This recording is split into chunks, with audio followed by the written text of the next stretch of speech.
once it's enclosed in that cavity, it becomes known as a chondrocyte. Okay?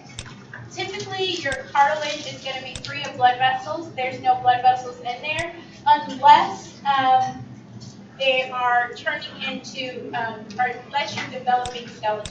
Okay, so unless it's going to be in the process of turning into bone, there may be some vessels there, but overall, cartilage itself usually does not contain blood vessels.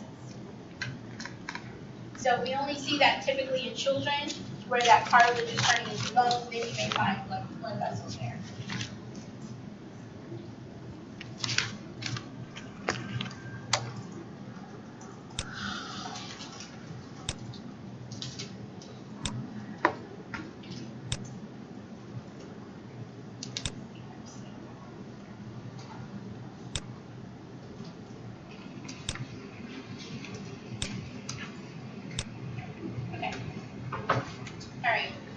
So then you have the cartilage, and then you also have the bone, okay?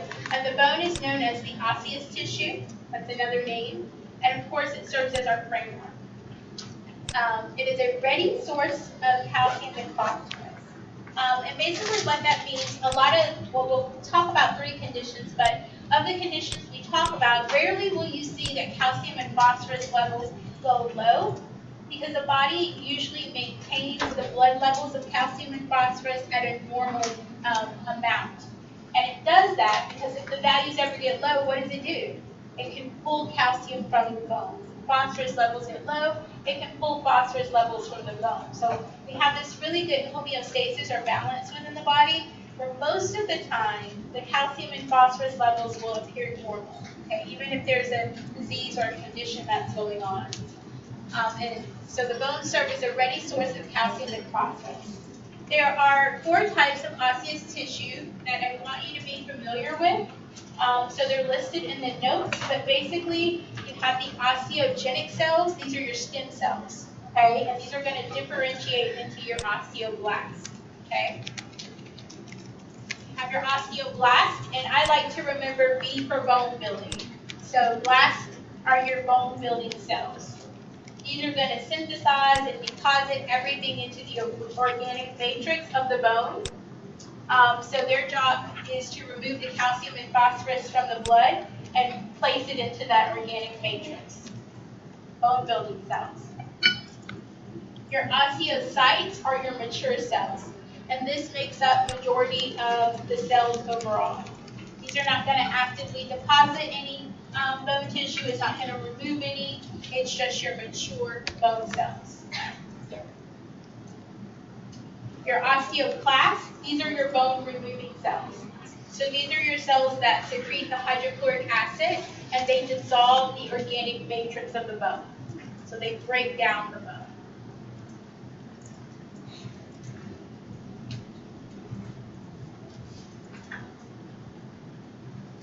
It's important that we understand bones are constantly changing. They're undergoing remodeling and growth throughout our lives.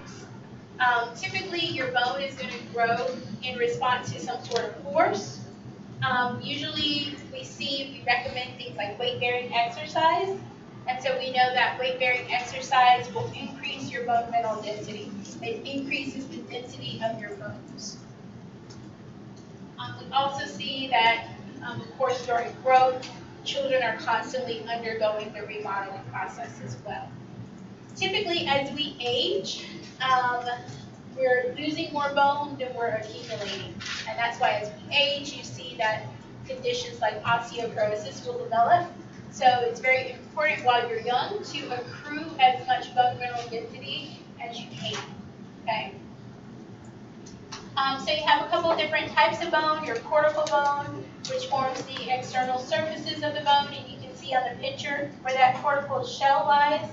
And then you have your trabecular bone, which has more of a sponge-like appearance, whereas the cortical one's a little bit more dense. The trabecular bone, you see that's kind of at the end of your long bones.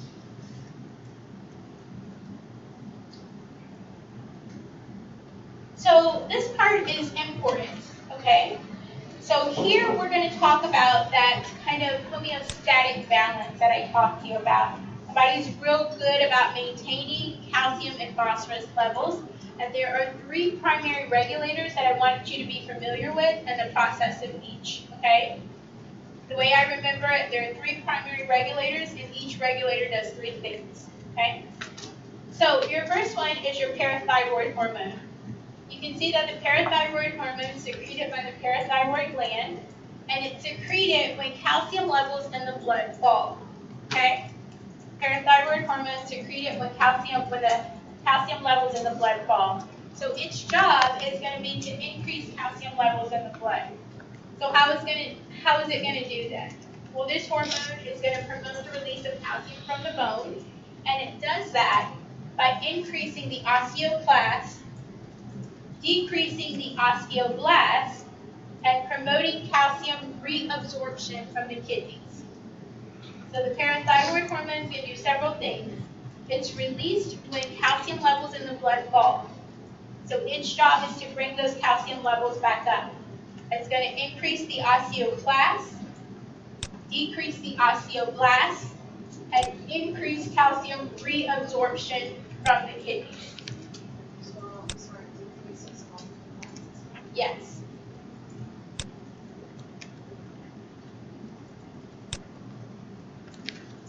And note, if you look in your notes, you'll see there's a term called bone resorption, and then there's reabsorption. Bone resorption is when you break down bone, okay? So your osteoclasts cause bone resorption. That means you're breaking down the bone to release calcium into the bloodstream. Calcium reabsorption occurs in the kidneys, where you cause the body to reabsorb calcium back into the bloodstream instead of excreting it. So I just want, those terms are very similar, but there's a difference between reabsorption and resorption. Yes. Bone resorption is when you break down the bone. So your osteoclasts cause bone resorption, bone breakdown. Reabsorption means that instead of excreting something into the urine, you're reabsorbing it back into the bloodstream. So the parathyroid hormone is going to increase the osteoclast, which is bone resorption. They're going to inhibit the osteoblasts, so they inhibit bone building, and they cause calcium reabsorption from the kidneys. So you're taking back in calcium instead of excreting it in the urine.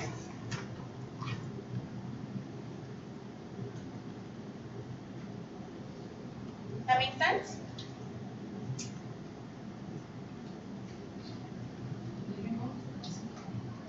Nope.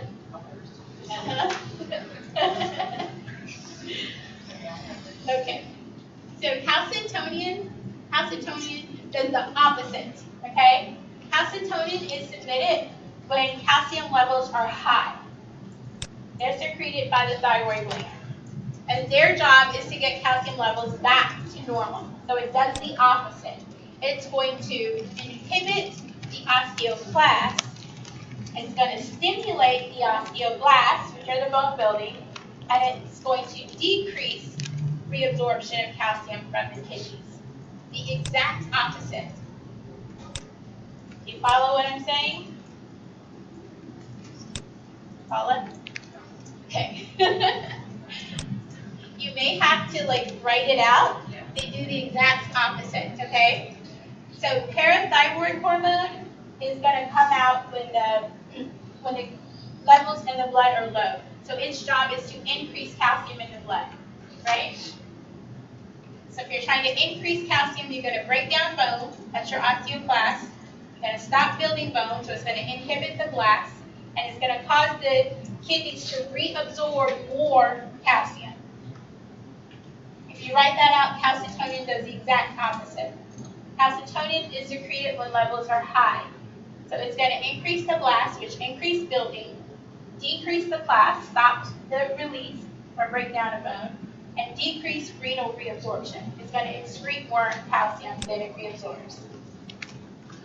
The exact opposite. My suggestion is just to write those down next to each other, and they're just the exact opposite of each other. The third regulator is vitamin D. Okay? Vitamin D, if you think about it, if you go to get a calcium supplement, what's usually in that supplement? Calcium and vitamin D, right? What does vitamin D do? Promotes calcium reabsorption from the GI tract. So they're often taken together. So vitamin D is going to promote calcium reabsorption from the GI tract. It promotes the reabsorption of calcium from the kidneys. And the last one is not really the optimal thing, but I guess it could do this if necessary. It promotes the release of calcium and phosphorus from the bone. So that's just if the levels are very, very low.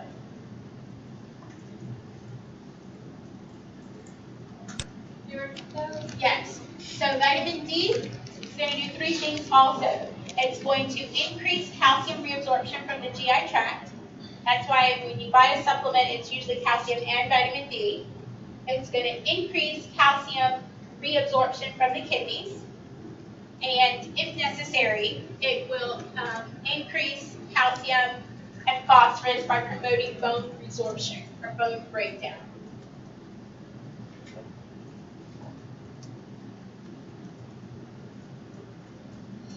You want to be familiar with the three primary regulators of calcium and phosphorus and the actions of each regulator.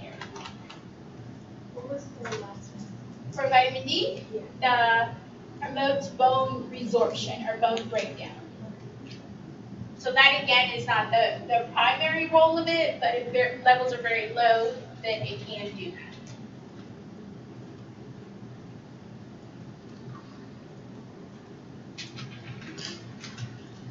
Questions about those actions? Okay, so this is why when someone has osteoporosis initially, if you take a blood calcium level or blood phosphorus level, those levels may appear normal. Okay, it's because the body has a tight control on the serum levels of calcium and phosphorus.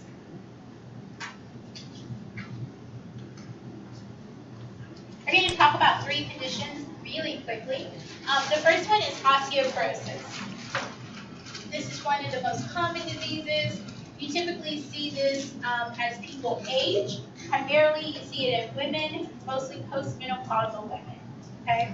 This condition is characterized by bone loss. When you're young, you're building bone faster than you're losing it.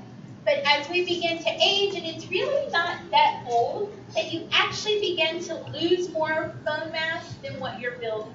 Okay? That's why it's really optimal when we talk about osteoporosis, we like to focus more on prevention because treatment sometimes is not where we should put our focus on. It's more about how do we prevent it before it occurs. So it is characterized by a loss of bone mass over time. Bone mineral density is measured using a DEXA scan. Okay, that's our best estimate of the strength of the bone. Okay, there are some sources will say there are two types of osteoporosis. One being primary, which says there's a specific or no specific cause. So primary osteoporosis is like the type that's associated with aging. There's not a specific cause related to it. In contrast, when you look at secondary osteoporosis, this is usually related to a specific disease state or the taking a specific medication. Okay? Some sources will say there really is no difference. Others will separate it into the two types. For the purpose of the assessment, I just want you to know that primary osteoporosis is typically what we see with aging, versus secondary would result from another condition or a specific medication that they're consuming. And you don't have to know those medications. As I said, with osteoporosis, we do focus more on prevention, okay? We want to make sure that we help individuals and patients reach their peak bone mineral density. We want to slow the rate of bone loss, and we want to reduce overall fracture incidence. As you age, fractures can be can significantly reduce the quality of life in the elderly, okay? They just don't heal the same. You know, it affects their ability to live on their own, it affects their independence level, it affects their ability to consume adequate nutrition. A fracture can have a significant impact on that person's quality of life. So it's very important that as we age, we're preventing fractures. Some patients, um, some patients like bone mineral density can be so minimal that they develop stress fractures just from like mild things, or they may not know that they have stress fractures. So it's really very important that we focus on prevention and preventing some of the factors that affect our quality of life. So, factors in prevention. Star this is important. Okay. Calcium. We understand why calcium is necessary, right? What does calcium do? Huh? Right, it forms that matrix of the bone, right? Hardens the bone, helps you achieve peak bone mineral density. Okay? So that's why calcium is probably one of the most important things. It's really as you get to like the late 20s that the peak that you're accruing a bone mineral density begins to kind of slow down some. So it's important when we're talking to adolescents and to children that we are recommending them to get adequate amounts of calcium. Decreased calcium intake can have significant impact on their bone mineral density. So while we can accrue and build bone mineral density, it's essential that we're getting the recommended amounts. Vitamin D, same kind of concept, right? Vitamin D assists in calcium absorption from the gut. So vitamin D is going to play a role in developing the structure of the bone as well. So it's important to get adequate amounts of calcium and vitamin D. And then physical activity. What do we know about physical activity?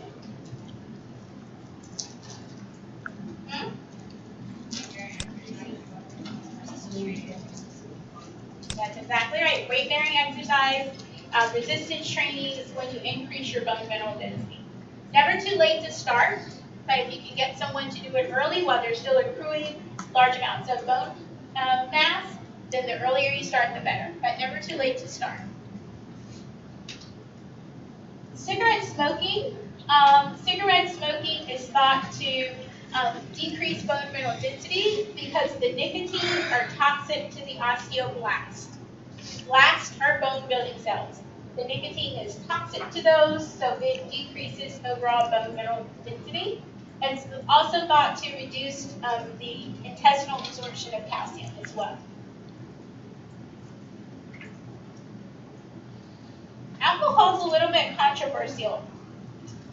Okay, so when they look at this, and this is a little bit of an older study, I really need to look and see if it's changed any. But when they looked at this, when they thought of like a moderate intake for women, like 1 glass a day, versus for men, like up to 2, what they found in women was that a moderate alcohol intake was not associated with a lower bone mineral density. It was actually associated with healthy bone mineral density. That could have been just a fluke. This was only seen in women. So with men, of course, excessive or moderate to excessive alcohol intake was associated with a lower bone mineral density. I don't really know the rationale for that. So me saying that, would you recommend someone to start drinking alcohol in order to preserve their bone mineral density? Probably not. Okay, we don't really know the etiology behind that. But what that does tell us is that maybe moderate intake won't have a significant impact on bone mineral density, whereas excessive intake could have a negative impact. Doesn't mean to starve, but just something to be aware of. Other nutrient and food components are mentioned, and it specifically talks about things like having a high sodium diet, whereas when you're taking high sodium in your diet, it causes you to excrete more calcium in your urine, and perhaps this could lead to things like a loss of bone mineral density, but we don't know that to be true, okay? So just make sure that you're comfortable with identifying a couple of the factors for preventing osteoporosis, and you're comfortable with explaining how they aid in prevention.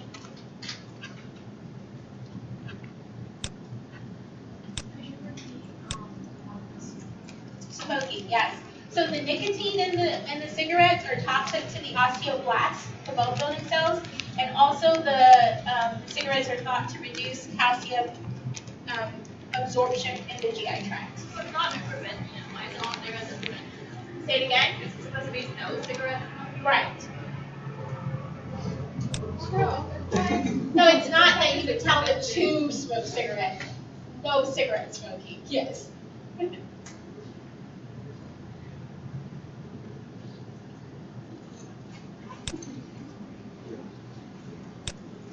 Okay.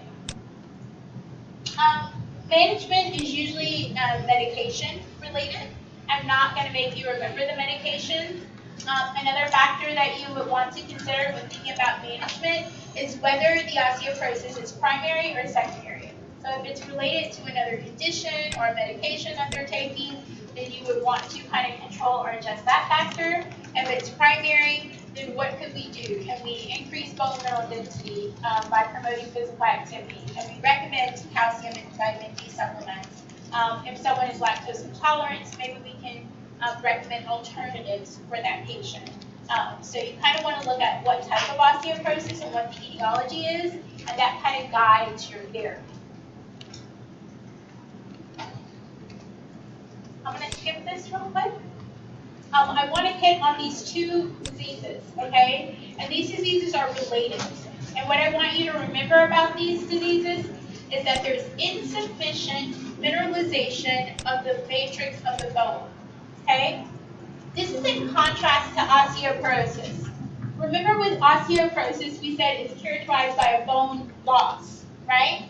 This isn't a bone loss. This is insufficient mineralization of the matrix of the bone, okay? So this is usually related to some sort of vitamin D deficiency, and usually a long-term vitamin D deficiency. These diseases are essentially the same, except one is found in children and one is found in adults.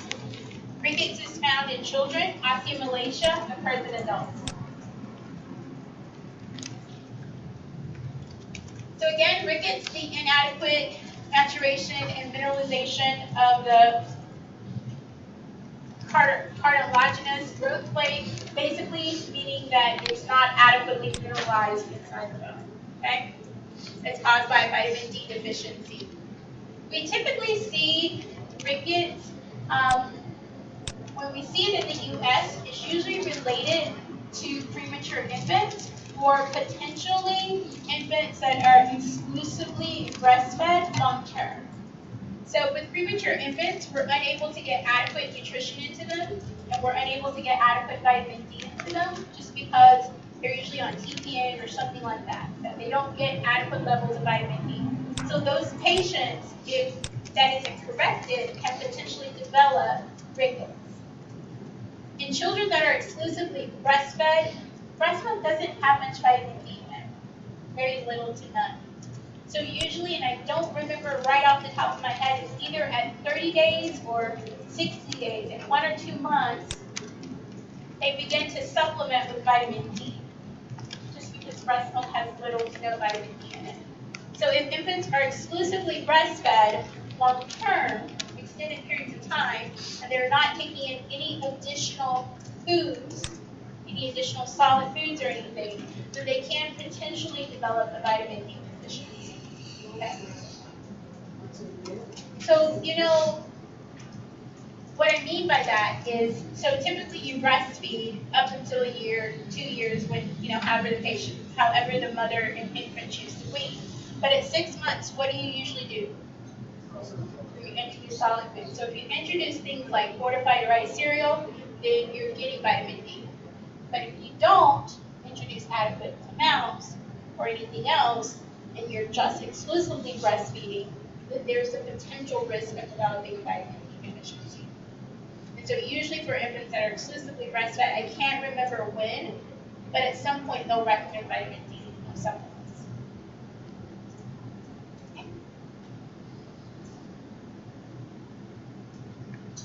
So of course prevention, making sure that you get adequate vitamin D, fortified foods if necessary, and of course sunlight, right? So we get some of our vitamin D from the sun.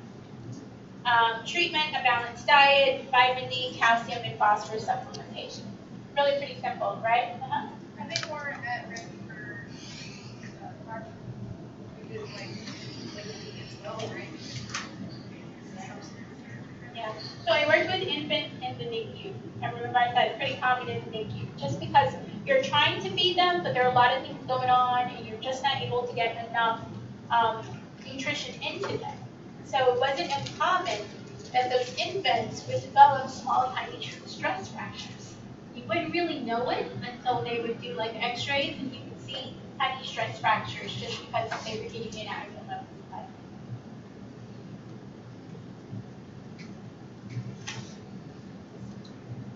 Okay, skip this just because I'm finishing up. Okay, and so osteomalacia is the same thing but in adults. Okay, there's an inadequate bone mineralization. Again, it's caused by either a vitamin D deficiency or impaired vitamin D action. You know how the body activates vitamin D, so maybe the body is unable to do that. Maybe there's a calcium deficiency or hypophosphatemia. Whatever it is, they've had prolonged exposure without adequate amounts of vitamin D. This is what leads to the inadequate bone mineralization. Treatment, supplement with vitamin D and calcium, right? Good. That's a treatment. And so why do they differentiate the two? Or is an adult with osteomalacia have rickets in the prior childhood? Probably not. Do you see what I'm saying? They probably didn't have rickets their whole childhood. They're an adult, and then maybe they had some condition that affects their, like I think renal disease affects their ability to activate vitamin D. So something like that could cause osteomalacia as an adult. You know, rickets is just not so much common in the U.S. anymore today. You know what I mean? Outside of the instances that I mentioned to you where you may see it. But it's just not as common. So usually because there's adequate resources, people don't usually develop rickets unless it's under, like I said, those specialized conditions. Yeah. And then usually if we catch it early enough in the NICU or, you know, an exclusively breastfed infant, we can prevent some of the long-term effects of rickets. But the osteomalacia, which is just kind of the weakening of the bone, not the bone loss, you'll probably see this much more commonly. But this is a condition they would develop as an adult, not necessarily transferring over to rickets. Does that make sense? So is mineralization ongoing, or are they usually mineralization if it goes from they were fine and then have? So then it would be ongoing. Right, if it is never mineralized sufficiently. So for rickets, if you treat it, then you should be able to correct restore. it. Right. But as an adult, if you're diagnosed with osteomalacia, does that mean that it was just never mineralized adequately, or is it ongoing? It's an ongoing process. Because remember, bone is constantly turning over and new bone is constantly being formed. It's just that once you get to a certain age, the formation of new bone slows down and you're losing more than you're forming new. But even as an adult, that process of bone turnover is going to be an ongoing process. Yeah, good question. So with rickets, when you do the treatment, you get their vitamin D levels, does the glowing ever really go away, or does it just improve, or how does that work? Well, probably in the infants like I described, you're probably not going to see full outblown rickets. Right. You'll see some of that inadequate bone mineralization and the infants with stress fractures, but you probably won't see the full bowing of the leg and all of that, just because it's caught so much early. Right, but I just mean in like kids that happens. Like say, I'm not talking about pure Okay. but just once it happens, like once that bowing takes place, is there any reversal that, You can correct some of it, but I don't know that it all completely goes away, and it can depend on probably how severe it is. Like if you caught it, you probably correct some of it. Like you remember those old pictures where you could see those poor little kids and all those braces and stuff like that? So you could probably correct a certain amount of the bowing and stuff if you supplement it with adequate nutrition, but it would really depend on how severe and how long inadequate.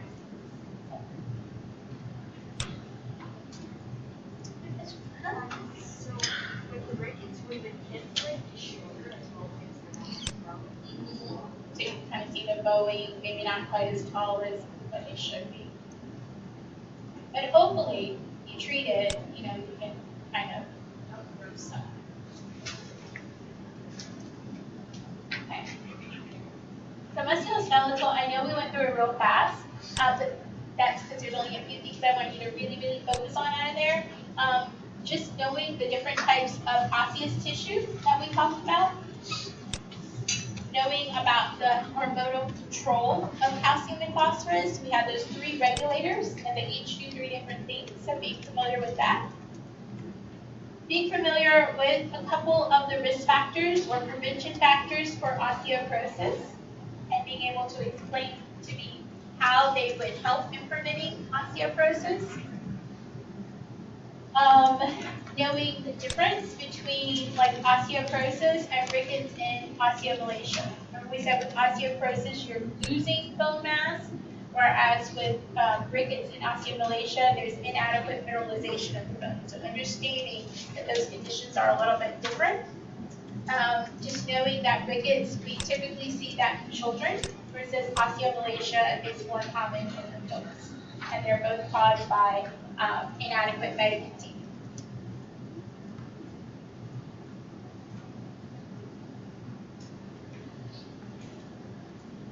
Questions about any of that? Okay, so I noticed something when I was sitting here. I noticed that on your syllabus, it says the case study is due on the 10th, and the case study is on cancer. And we don't talk about cancer until the 17th. Okay? So, the case study will be due on the 24th of October, which is the day you take assessment 3.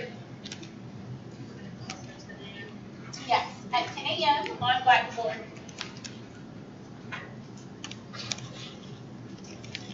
So we're pushing it back 1 week so that you'll have time to listen to the lecture on cancer. Is it 2 weeks? You said it's 2 weeks. Oh, 2 weeks, yes, 2 weeks, sorry, 24th. And I will put that in a Blackboard announcement, okay? And I have changed it, partially changed it in Blackboard, but I'll fix all of that, okay? What else am I gonna tell you? Okay, so next week, assessment, right? Okay, so I will put up a couple of PES, like practice things, so you can practice over the week. I will also post the key for the case study that we did last week, so you'll have it. And I think that's it, unless you guys have questions for me. I do have them when they're in the office. I don't bring them to the class, but if you want to see them, you can let me know. But you're going to post the grades? You're going to post the grades? The grades for the test? Yeah.